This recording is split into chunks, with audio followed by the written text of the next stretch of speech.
Hey, what's going on, guys? It's your friend Gare here with another video for you today. This time we're going to switch gears a little bit. We're going to kind of shy away from console gaming, and we're going to talk about my PC rig that I built not too long ago. I know I kind of promised this a couple weeks ago, and I really wanted to get this out. I know a lot of you guys probably really don't care too much about PC gaming, so if this isn't your cup of tea, feel free to skip this one. I won't be mad at you. But you know, you guys that are into PC gaming, if you guys are considering, you know, doing your own PC rig and you're kind of looking for some ideas to start, I think this could probably help you out a little bit, because this is a really great rig that I built for under $600 that can play, I mean, really anything I throw at it.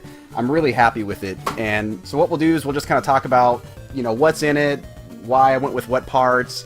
And then after this, we'll, you know, kind of go over, I'll show you guys what kind of programs I use, how it's hooked up, and kind of go from there. Okay, so to start off here, this is an X-Sniper 2 chassis. It's black and green. It's a couple of my favorite colors. It's a really good chassis because, like I said, I like the colors to it. It's got a really sleek design. It's definitely got a ton of space. So there's absolutely plenty of room for a good PSU, for video cards, anything you can throw in there. There's just tons and tons of space. So that was one of the reasons I chose this. It also comes with, as you guys can see, you know, this little green switch up here. It does have an LED light in there. So if you guys like colorful lights and all that cool stuff, whenever it's on, that does light up. And then when you turn to the side here, it's got this green, you know, little air vent area.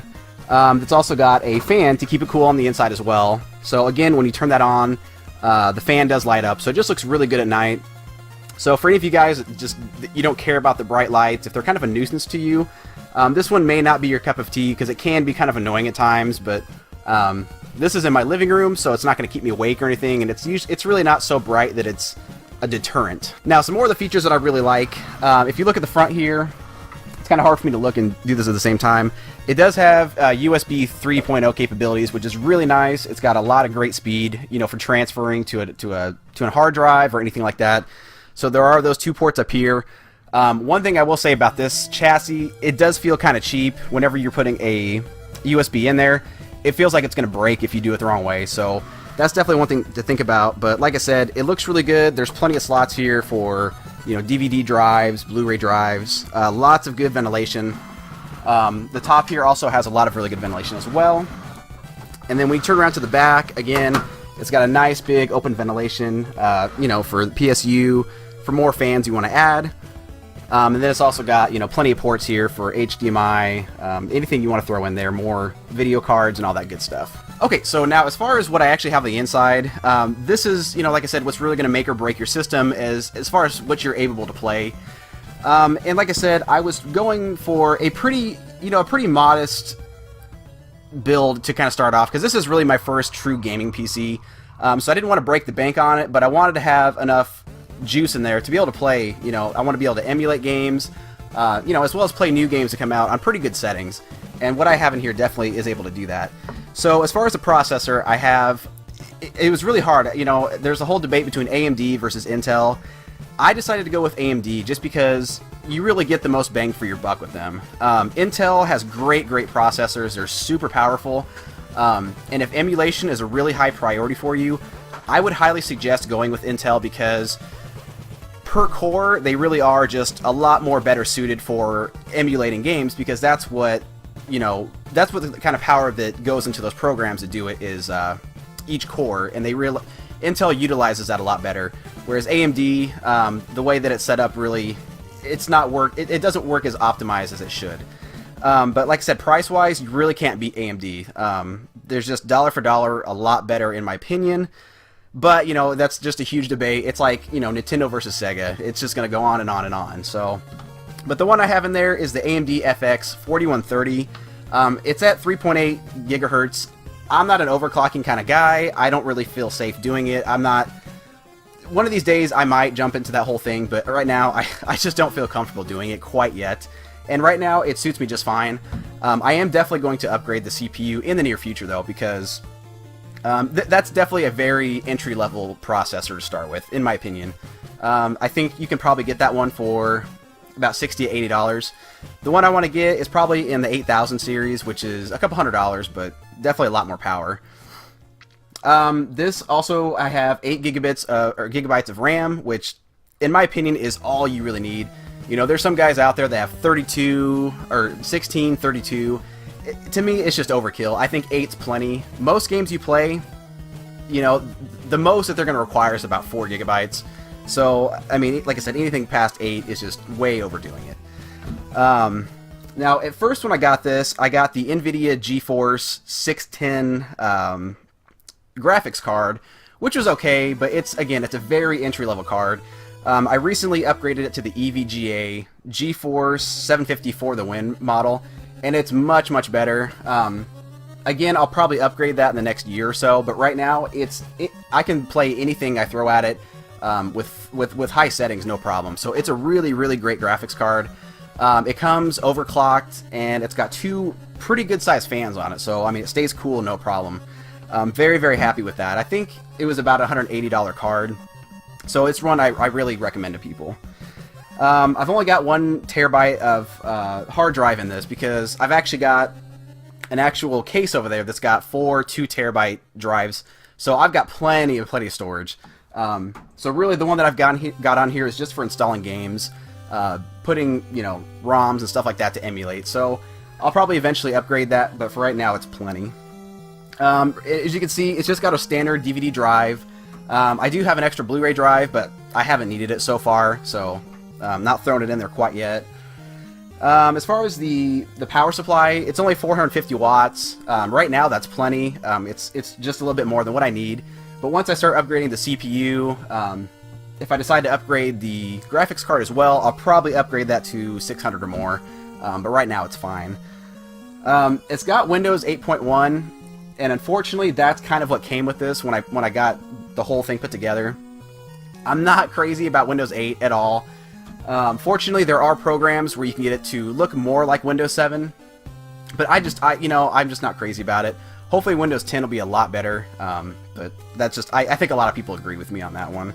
It's more like it seems like I'm trying to play with a cell phone with all the apps and stuff like that. I don't like it. And then as far as the motherboard, it's a Gigabyte GA-78LMT with USB 3.0. So like I said, that's really, really great to have. 3.0 is just so much faster than 2.0. I really like it. Again, the motherboard is not... It's very, very entry level. But again, for now, for the CPU that I have in there, it suits me just fine. But again, in the next year, I'll probably upgrade this stuff. So that's everything in there. Like I said, right now, there's probably about $600 sitting in this, which, again, is a pretty good, a pretty good price in my opinion. A PS4, an Xbox One, that's going to set you back about, $400 brand new. And add to it, you got to buy more controllers. If you want to play, you got to buy games, which run you about $40, $50. The great thing about this, if you do decide to emulate, you can get all those ROMs and things like that for free. I don't condone, pirating and all that stuff. I'm not going to put that out there. But if you do own the game, more power to you. So that's the stuff you can do for free. Steam is really cheap. You can buy games on Steam for just absolutely nothing, especially when they do their holiday sales or summer sales. They put games on there for like 80% off. So, I mean, you can buy, literally 10 games on Steam for what you buy 1 physical copy. Now, I personally, I don't buy a lot of... I try to stick with physical games. I'm just a nerd like that. I like to actually have it. I like to see it on the shelf. I like to hold it in my hand. So I tend to buy stuff physically, so I don't get the savings like I should, but that's just my preference. One last thing I do want to address is I know a lot of people shy away from PC gaming because there's a common misconception that you have to upgrade it every single year, so you're just going to pay hundreds of dollars every year to upgrade it to keep up, to be able to play games. And I mean, that's true to some extent. If you want to be able to play every brand new game that comes out in Ultra HD settings, I mean, yeah, you're going to have to upgrade it all the time to keep up with new technology, but if you have a pretty good setup like what I have here, maybe step it up a little bit, you'll be able to play games, I guarantee, at least for the next year or two, and, even past that, at the very worst, probably medium settings, which is still going to be really good. You're still going to get probably at least 30 frames per second. It's still going to look really nice. It just depends how much of a graphics whore you are. It depends how picky you are about your frames per second and things like that. I myself, I do I do want to get the best experience out of a game I can, so I want it to look as best as it can, I want the sound to be as good as it can, and I want the controls to be as good as it can. So, you know, I do like to have the graphics set as high as I can get them, but I'm not gonna shell out $400 just to upgrade my parts, just so I can play in Ultra HD settings. That's just my preference. Everybody's different, and I totally respect that, but, you know, don't buy into the whole fact that you have to spend, you know, $400 or $500 every year just to keep up with the market, because that's absolutely not true. I think if I kept everything in this the way it is, I think I'd do fine for the next 2 or 3 years at least. So that's my 2 cents. Okay, guys, so that is an overview of what my system is composed of. You know, my little rant about certain things here and there. So what we'll do is I'm going to hook this bad boy back up to the TV. I'll show you guys, you know, how I've got it set up, what kind of programs I use, the emulators, just to give you an idea of what I'm working with, and kind of go over a few, you know, a little bit like settings and things like that, and then we'll wrap this up. Alright guys, so here is kind of a screenshot of what I got going on here. Of course, I had to have Doom in the background because I freaking love that shit. It's awesome. So what we'll do really quick, I'll just kind of show you guys, like I said, some of the programs I use, how I've got it set up, yada yada yada. So first up, the main thing I use is Steam. Because, I mean, most PC games you have to download it to it anyway, and it's just a really good way to kind of run everything. And this will not close. Why are you doing this? Stop it! Stop it! Stop whining. Okay, so here's Steam. There's front page. I don't really care about that. So here's like kind of a library. I've got it set up as a grid, so you can see not only the PC games I have, but what's really cool is when you set up your emulators, there is a program you can use where basically you link the emulator you use to Steam. So when you click on one of these games, you know, for like the GameCube or whatever, it'll open up that ROM in that emulator, which is really nice.